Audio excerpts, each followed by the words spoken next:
வணக்கம். இன்றைய முக்கிய செய்திகள். மத்திய உள்துறை அமைச்சகம் சைபர் குற்றங்களை தடுக்கும் வகையில் கமாண்டோ எனும் சிறப்பு சைபர் பாதுகாப்பு பிரிவை உருவாக்கியுள்ளது. அதன்படி சைபர் கமாண்டோ தேர்விற்கு அனைத்து மாநிலங்களில் இருந்து 1128 பேர் பரிந்துரைக்கப்பட்டனர். இதில் 346 பேர் தேர்ந்தெடுக்கப்பட்டனர். அவர்களுக்கு சென்னை IIT உள்ளிட்ட நாட்டின் முன்னணி தொழில்நுட்ப கல்வி நிறுவனங்களில் 6 மாத பயிற்சி அளிக்கப்பட்டது. இதில் புதுச்சேரி மாநிலத்திலிருந்து 10 பேர் பயிற்சி பெற்றனர். இந்த நிலையில் பயிற்சி முடிந்து புதுச்சேரி சைபர் கிரைம் கமாண்டோ போலீசாருக்கு சான்றிதழ் வழங்கும் நிகழ்ச்சி புதுச்சேரி காவல்துறை தலைமையகத்தில் நடைபெற்றது. இதில் சிறப்பு விருந்தினராக கலந்து கொண்ட உள்துறை அமைச்சர் நமச்சிவாயம் பயிற்சி முடித்த சைபர் கிரைம் கமாண்டோ போலீசாருக்கு சான்றிதழ் வழங்கி அவர்களை பாராட்டினார். இந்த நிகழ்ச்சியில் டிஜிபி ஷாலினி சிங், DIG சத்யசுந்தரம், காவல்துறை கண்காணிப்பாளர் உள்ளிட்ட காவல்துறை அதிகாரிகள் கலந்து கொண்டார்கள். ஆலோசனை கூட்டத்திற்கு பிறகு செய்தியாளர்களிடம் பேசிய உள்துறை அமைச்சர் நமச்சிவாயம், சட்டம் ஒழுங்கு, காவல்துறையின் எதிர்கால நடவடிக்கைகள், காலி பணியிடங்களை நிரப்புவது, இரவு ரோந்தை அதிகரிப்பது, சட்டம் ஒழுங்கை பாதுகாப்பது, போதைப் பொருட்களை தடுப்பது, சைபர் குற்றங்களை தடுப்பதற்கான நடவடிக்கைகள், போக்குவரத்து நெரிசலை குறைப்பது, காவல்துறைக்கு தேவையான கட்டிட வசதிகளை உருவாக்கி கொடுப்பது போன்ற விஷயங்கள் கூட்டத்தில் விவாதிக்கப்பட்டு அதனை உடனடியாக செய்வதற்கான காலக்கெடுவுகள் முடிக்க தீர்மானிக்கப்பட்டது என தெரிவித்தார். பழைய குற்றவாளிகள் கண்காணிக்கப்படுவதுடன் அவர்களுடன் தொடர்பில் உள்ள நபர்களும் கண்காணிக்கப்பட்டு வருகின்றனர் எனவும் தற்பொழுது குற்றங்களை தடுக்க போலீசார் கூடுதல் கவனம் செலுத்தி வருவதாக நமச்சிவாயம் தெரிவித்துள்ளார்.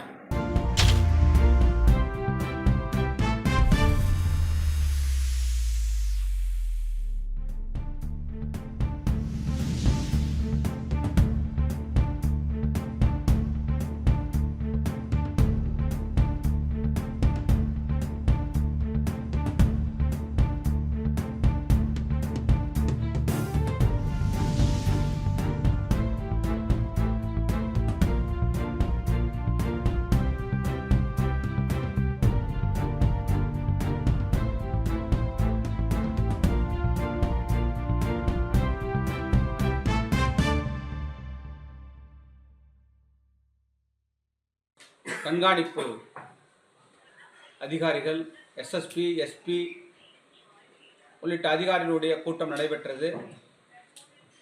அதில் எதிர்காலத்தில் காவல்துறையுடைய நடவடிக்கைகள், காலி பணியிடங்களை நிரப்புவது, காவல்துறையிலே இரவு ரோந்து பணியை அதிகரிப்பது, சட்டம் ஒழுங்கை பாதுகாப்பது, போதைப்பொருள் தடுப்பது, சைபர் குற்றங்களை தடுப்பதற்கான நடவடிக்கைகள், போக்குவரத்து நெரிசலை பாதுகாப்பது, அது மட்டும் இல்லாமல் காவல்துறைக்கு தேவையான கட்டிட வசதிகளை உருவாக்கி கொடுப்பது, நம்முடைய போக்குவரத்து காவல்துறையின் மூலமாக போக்குவரத்து விதிகளை கடைபிடிப்பதற்கு போன்ற அந்த சமிக்கைகள் உருவாக்குவது போன்ற அனைத்து விஷயங்களும் இந்த கூட்டத்திலே விவாதிக்கப்பட்டு அதை உடனடியாக செய்வதற்கான காலக்கெடு நிர்ணயிக்கப்பட்டிருக்கின்றது. அதுதான் இதனுடைய நோக்கம். என்ன பண்ணுறோம்னா அந்த குற்றமே நடைபெறாதது தடுக்கிறதுக்கு என்ன வழின்றதுக்காக தான் நைட் பீட்டை இன்க்ரீஸ் பண்ண சொல்கிறோம். உங்களுக்கு தெரியும், நிறையா அதுக்கு முன்னாடிலாம் காவல்துறை நிறைய காலி பணியிடங்கள் இருந்தது. இப்போ அதெல்லாமே நம்ம நிரப்பியிருக்கிறோம். நிறைய ஹோம் கார்ட்ஸ் நிரப்பியிருக்கிறோம். இப்போ நிறையா தெரியும், ரோட்லாம் பார்த்தீங்கன்னா எல்லா இடத்துலையுமே இப்போ போலீஸ் நிறைய இடத்துல இருப்பாங்க, நீங்கள் பார்த்துருப்பீங்க. இப்போ நைட் பீட்லாம் அதெல்லாம் இன்க்ரீஸ் பண்ணும்போது அதெல்லாம் கொஞ்சம் கொஞ்சமாக அதெல்லாம் குறைக்க முடியும். தேசிய அளவிலான கூடைப்பந்து போட்டி ஆண்டுதோறும் பல்வேறு மாநிலங்களில் நடப்பது வழக்கம். அதன்படி இந்த ஆண்டு பாண்டிச்சேரி கூடைப்பந்து கழகம் சார்பில் தேசிய அளவிலான கூடைப்பந்து போட்டி உப்பளம் இந்திரா காந்தி விளையாட்டு மைதானத்தில் நேற்று துவங்கியது.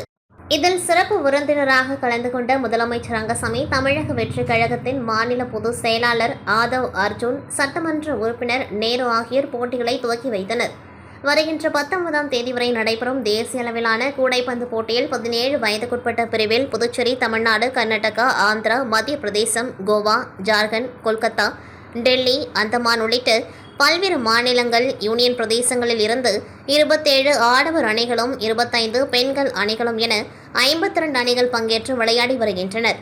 லீக் மற்றும் நாக் அவுட் முறையில் நடைபெறவுள்ள போட்டியில் இறுதிப் போட்டியில் வெற்றி பெறும் அணிக்கு சாம்பியன் கோப்பை வழங்கப்படுகின்றது. விளையாட்டு வீரர்களுக்கு தேவைப்படுகின்ற அடிப்படை வசதிகள் அனைத்தும் பாண்டிச்சேரி கூடைப்பந்து கழகம் சார்பில் செய்து கொடுக்கப்பட்டுள்ளது. இப்போட்டிகளுக்கான ஏற்பாடுகளை பாண்டிச்சேரி கூடைப்பந்து கழகத்தின் செயலாளர் ரகோத்தமன் தலைமையில் நிர்வாகிகள் செய்து வருகின்றனர். ஒரு எளிமையாக ஊழலற்ற விளையாட்டை விரும்பக்கூடிய காலையிலையும் ஈவினிங்லையும் காலையிலையும் மாலையிலையும் அவர் விளையாடுறது tennis. So he's playing tennis morning and evening. You just think the age. He played morning and evening tennis.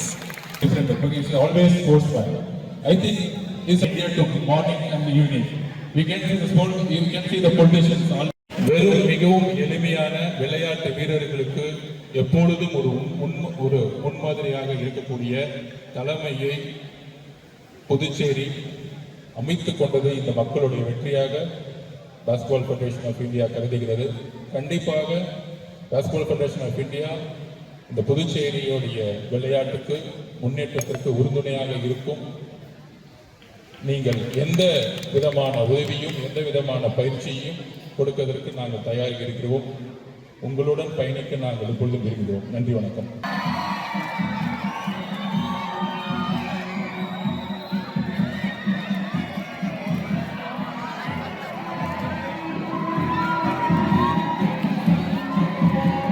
Panguni உத்திரத்தை முன்னிட்டு வெள்ளினூர் பரசுராமபுரம் அருள்மிகு பாலசுப்பிரமணியர் ஆலயத்தின் தேரோட்டத்தை எதிர்க்கட்சித் தலைவர் சிவா உள்ளிட்ட நூற்றுக்கணக்கான பக்தர்கள் அரோகரா என்ற கோஷத்துடன் தேரை வடம் பிடித்தெழுத்து வழிபட்டனர். புதுச்சேரி வெள்ளினூர் அடுத்த பரசுராமபுரம் அருள்மிகு பாலசுப்பிரமணியர் ஆலயத்தில் பங்குனி மாத உத்திர பெருவிழா கடந்த வாரம் கொடியேற்றத்துடன் தொடங்கியது.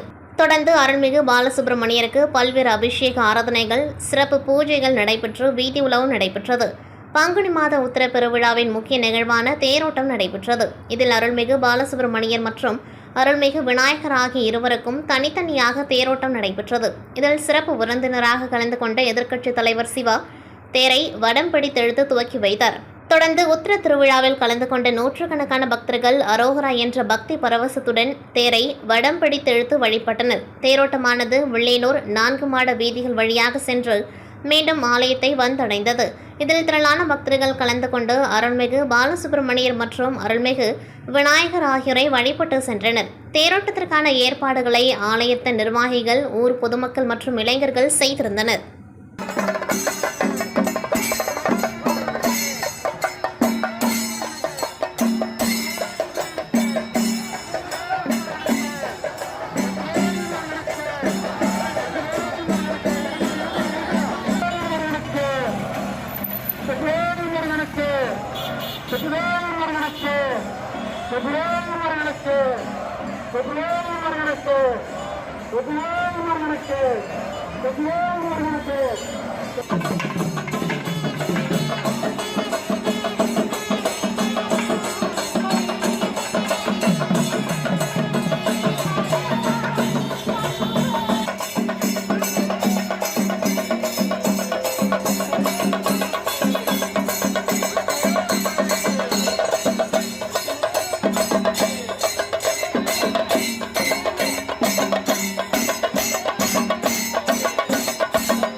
பாகூர் தொகுதிக்குட்பட்ட மூர்த்திக்குப்பம் கிராமத்தில் அமைந்துள்ள அருள்மிகு பாலமுருகன் திருக்கோவிலில் ரீகன் ஜான்குமார் அவர்கள் சுவாமி தரிசனம் செய்தார். அவருக்கு அப்பகுதி இளைஞர்கள் சார்பாகவும் ஊர் தலைவர்கள் சார்பாகவும் கோவில் குழு சார்பாகவும் சிறப்பான வரவேற்பும் மரியாதையும் வழங்கப்பட்டது.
புதுச்சேரியில் உள்ள அனைத்து திரையரங்குகளிலும் அஜித் நடித்த குட் பேட் அக்லி திரைப்படம் புதுச்சேரியில் உள்ள அனைத்து திரையரங்குகளிலும் இன்று வெளியானது.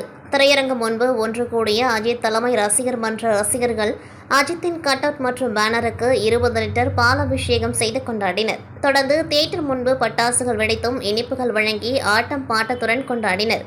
இதுகுறித்து அஜித் ரசிகர்கள் கூறும்பொழுது, நீண்ட நாட்களுக்கு பிறகு அஜித் நடித்த திரைப்படம் வெளியாகி இருப்பது மிகவும் சந்தோஷமாக உள்ளது. மற்ற நடிகர் போல் இல்லாமல் தனது குடும்பத்தை பாருங்கள் என்று அவர் சொல்வது மிகவும் பிடித்திருக்கின்றது.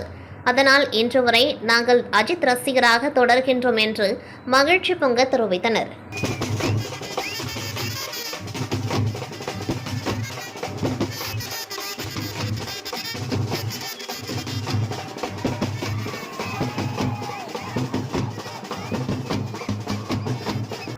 மகாவீர் ஜெயந்தி விழா இன்று நாடு முழுவதும் வெகு விமர்சையாக கொண்டாடப்பட்டு வருகின்றது. புதுச்சேரியில் உள்ள செயின் சமூகத்தினர் பாரதி வீதியில் உள்ள செயின் கோவிலில் ஒன்று கூடினர். கோவிலில் இன்று காலை முதல் சிறப்பு வழிபாடுகள் நடைபெற்றது. இதில் மகாவீர் சிலையுடன் தேர்பவனி நடைபெற்றது. இந்த ஊர்வலத்தில் புதுச்சேரியில் வாழும் செயின் சமூகத்தை சேர்ந்த சிறுவர்கள் முதல் பெரியவர்கள் வரை என 500க்கும் மேற்பட்டோர் கலந்து கொண்டார்கள். பாரதி வீதியில் தொடங்கிய ஊர்வலம் புதுச்சேரி முக்கிய வீதிகள் வழியாக சென்றது. இத்தேர் பவனியில் பஜனை பாடல்களை பாடி பல்வேறு வாத்தியங்கள் இசைத்து ஆடி பாடி நடனமாடி சென்றனர். மேலும் மகாவீர் ஜெயந்தியை முன்னிட்டு அனைத்து மதுபான கடைகளும் மூடப்பட்டுள்ளது குறிப்பிடத்தக்கது. புதுச்சேரி அரசு போக்குவரத்து கழக PRTC அனைத்து பேருந்துகளையும் நிறுத்தி ஊழியர்கள் 2வது நாளாக வேலைநிறுத்த போராட்டம் தொடர்கின்றது. புதுச்சேரி சாலை போக்குவரத்து கழகம் சார்பில் 100க்கும் மேற்பட்ட பேருந்துகள் உள்ளூர் மற்றும் வெளியூர்களுக்கு இயக்கப்பட்டு வருகின்றது. இதில் 265 ஒப்பந்த ஓட்டுநர்கள் மற்றும் நடத்துனர்கள் பணியாற்றி வருகின்றனர். கடந்த 15 ஆண்டுகளுக்கு மேலாக பணியாற்றி வரும் இவர்கள் தங்களை பணி நிரந்தரம் செய்ய வலியுறுத்தி பல கட்ட போராட்டங்கள் நடத்திய நிலையில் அரசு இதுவரை எந்தவித நடவடிக்கையும் எடுக்காததால் நேற்று முதல் 2வது நாளாக தொடர் வேலைநிறுத்த போராட்டத்தில் ஈடுபட்டுள்ளனர்.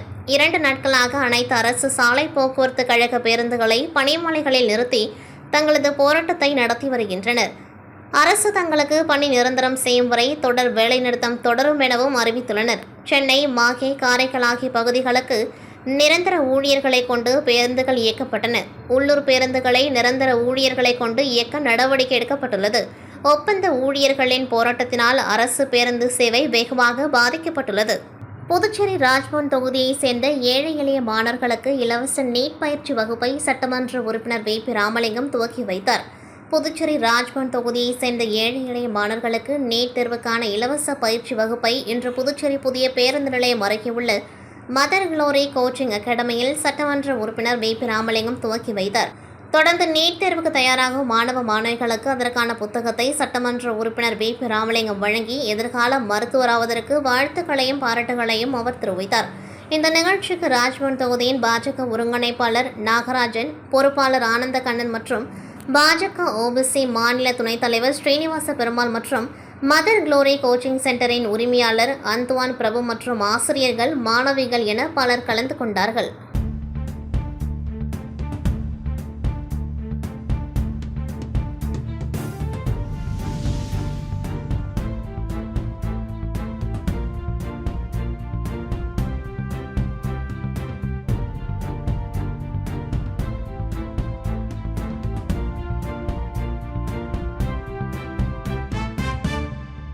புதுச்சேரி உப்பளம் தொகுதிக்குட்பட்ட நேதாஜி நகர் துறைமுக இணைப்பு சாலை வழியாக உள்ள இடத்தில் பெண்கள் சாலையில் மீன்கடை வைத்து வியாபாரம் செய்து வந்தனர். இதனால் இப்பகுதியில் கடுமையான போக்குவரத்து நெரிசல் ஏற்பட்டு வருகின்றது. பைக்குகளில் வருகின்றவர்கள் வாகனங்களை பார்க்கிங் செய்வதில்லை. பைக்குகளில் நின்றபடியே மீன்களை பேரம் பேசி வாங்குகின்றனர். இதற்கு தீர்வாக திமுக உப்பளம் தொகுதி சட்டமன்ற உறுப்பினர் அனிபால் கென்னடி அவர்கள் மீனவர்கள் கோரிக்கையேற்று மீன்வளத்துறை இடத்தில் மீன் மார்க்கெட் அமைப்பதற்கு CITIIS மூலம் சுமார் 2.25 கோடி ரூபாய் செலவில் நவீன மீன் மார்க்கெட் பணியை அமைச்சர் லட்சுமி நாராயணனுடன் இணைந்து பூஜை செய்து துவக்கி வைத்தார். அப்பணி 90% நிறைவடைந்த நிலையில் இன்று நகராட்சி ஆணையர் கந்தசாமியுடன் சென்று பணிகளை அனிபால் கென்னடி MLA அவர்கள் பார்வையிட்டார். உடன் CITIIS தலைமை தொழில்நுட்ப அதிகாரி புகழேந்தி, நகராட்சி செயற்பொறியாளர் சிவபாலன், வருவாய்த்துறை அதிகாரி பிரபாகரன், CITIIS உதவி பொறியாளர் சோமசுந்தரம், இளநிலை பொறியாளர் ராஜேஸ்வரி, கழக நிர்வாகிகள் ஆகியோர் உடன் இருந்தனர். புதுச்சேரி ரெட்டியார்பாளையம் வருவாய் கிராமம் மேட்டு வாய்க்கால் குறுக்கே பாவாணர் நகர் 3வது மற்றும் 4வது பிரதான சாலையிலும் மற்றும் ஜவஹர் நகர் பிரதான சாலையிலும் சேதமடைந்த 3 சிறு பாலங்களை ரூபாய் 60 லட்சம் மதிப்பில் புதிதாக கட்டுதல் பணிக்கான பூமி பூஜை நிகழ்ச்சி நடைபெற்றது. இதில் சிறப்பு விருந்தினர்களாக கதிர்காமம் தொகுதி சட்டமன்ற உறுப்பினர் KSP ரமேஷ் மற்றும் உழவர்கரை தொகுதி சட்டமன்ற உறுப்பினர் சிவசங்கர் ஆகியோர் கலந்து கொண்டு பணிகளை பூமி பூஜை செய்து துவக்கி வைத்தார்கள். இதில் பொதுப்பணித்துறை நீர்ப்பாசன கோட்ட செயற்பொறியாளர் ராதாகிருஷ்ணன், உதவி பொறியாளர் மதிவாணன், இளநிலை பொறியாளர் ஷியாம் ஸ்பெபியன் மற்றும் ஊர் பொதுமக்கள் பலர் கலந்து கொண்டார்கள். அரியங்குப்பம் கொம்யூன் பஞ்சாயத்துக்குட்பட்ட சுப்பராயப்பிள்ளை வீதி விரிவு பகுதியில் சேதமடைந்துள்ள வடிகால் வாய்க்கால்களை அகற்றி புதிய வடிகால் வாய்க்கால் அமைத்திட ரூபாய் 28,86,000 ரூபாய் மதிப்பீட்டில் பணிகள் மேற்கொள்வதற்கான பூமி பூஜை நிகழ்ச்சி சட்டமன்ற உறுப்பினர் பாஸ்கர் என்கிற தட்சிணாமூர்த்தி தலைமையில் நடைபெற்றது. மேலும் இந்நிகழ்ச்சியில் கொம்யூன் பஞ்சாயத்து ஆணையர் ரமேஷ், உதவி பொறியாளர் நாகராஜன், இளநிலை பொறியாளர் சுரேஷ் மற்றும் NR காங்கிரஸ் கட்சி நிர்வாகிகள், கிராம பொதுமக்கள் பலர் இந்நிகழ்ச்சியில் கலந்து கொண்டு சிறப்பித்தனர்.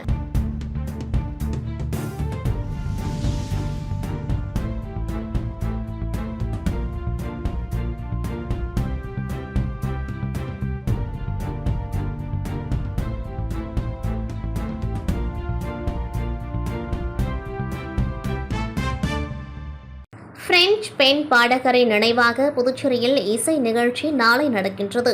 எடித் கியோவன்னா காசியன் என்னும் இயற்பெயர் கொண்ட எடித் பியாஃப் ஒரு பிரெஞ்சு பெண் பாடகர். இவரது பிரெஞ்சு பாடல்கள் மிகவும் புகழ்மிக்கது. அதனை புதுச்சேரிக்கு கொண்டு வந்துள்ளார். பிரெஞ்சு இந்திய கலைஞரான செவாலிய விருதாளர் ரகுநாத் மனே பிரெஞ்சு பாடலுக்கேற்ப தமிழ் பாடலும் அதற்கேற்ப நடன நிகழ்ச்சியையும் இவர் நாளை மாலை நடத்துகின்றார். இது தொடர்பாக செய்தியாளர்களுக்கு பேட்டியளித்த ரகுநாத் மனே, பிரெஞ்சு பெண் பாடகரான எடித் பியாஃபின் பதம் பதம் என்ற பாடல் மிக பிரபலமானது. இந்த தலைப்பில் நாளை மாலை 1 மணி நேரம் வீணை, பாட்டு, நாட்டியம் ஆகியவை நடத்திருப்பதாக கூறினார். பிரெஞ்சு பாடலுக்கேற்ப தமிழில் உள்ள பாடல்களையும் அவர் பாடி காட்டினார். வீணை கலைஞரான ரகுநாத் மனே வீணையை உலகளவில் கொண்டு செல்ல வேண்டுமென்றும் பிரான்ஸ் நாட்டில் நடைபெறும் கேஸ் விருதுக்கு தமிழ் படங்கள் செல்வதில்லை, பன்முக கலைஞர்களை இணைத்து தரமான படத்தை உருவாக்க வேண்டும் என்றும் வலியுறுத்தினார். புதுச்சேரி அரசு சமூக நலத்துறை மூலம் மாற்றுத்திறனாளிகளுக்கு வழங்கப்படும் 3 சக்கர மோட்டார் வாகனங்கள் வழங்கும் நிகழ்ச்சி அரியங்குப்பம் சட்டமன்ற உறுப்பினர் அலுவலகத்தில் நடைபெற்றது. இதில் சட்டமன்ற உறுப்பினர் பாஸ்கர் என்கிற தட்சிணாமூர்த்தி கலந்து கொண்டு 11 பயனாளிகளுக்கு ரூபாய் 10 லட்சம் மதிப்பிலான 3 சக்கர மோட்டார் வாகனங்களை வழங்கினார். மேலும் இந்த நிகழ்ச்சியில் முன்னாள் துணை சபாநாயகர் பக்தவச்சலம், துறை சார்ந்த அதிகாரிகள் மற்றும் NR காங்கிரஸ் தொகுதி நிர்வாகிகள், பொறுப்பாளர்கள், பொதுமக்கள் என பலர் கலந்து கொண்டார்கள்.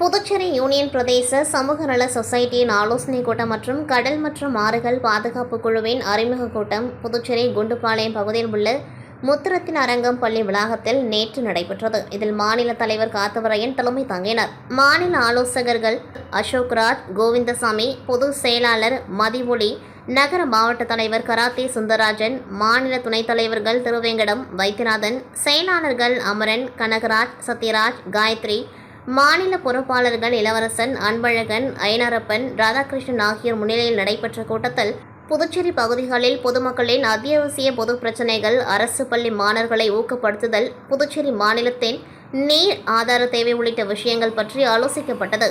மேலும் இக்கூட்டத்தில் கடல் மற்றும் ஆறுகள் பாதுகாப்பு குழுவின் மணவெளி மற்றும் அரியங்குப்பம் சட்டமன்ற தொகுதி நிர்வாகிகள் அறிமுக விழா நடைபெற்றது. இதில் கோவிந்தசாமி, செந்தில்குமார், சசிகுமார், பழனி, கணேஷ், குமார், சந்திரசேகர், ராஜ், லியாகத்தலி, தனஞ்சயன், ராகவனந்தன், மதுரை முத்து, பாலதண்டாயுதம், ராமலிங்கம், தணிகை செல்வம், ஜான், அஜா, முத்துசாமி, பிரதீப், வினோத், நாராயணன், சக்திவேல், சங்கர், சிவ, ரகு, பிரகாஷ், தமிழரசன், பால் உள்ளிட்டவர்களுக்கு புதிய நிர்வாக பொறுப்பு அளிக்கப்பட்டது. இறுதியில் துணைத் தலைவர் வைத்தியநாதன் நன்றி உரை வழங்கினார். இத்துடன் செய்திகள் நிறைவடைகின்றது. நன்றி, வணக்கம்.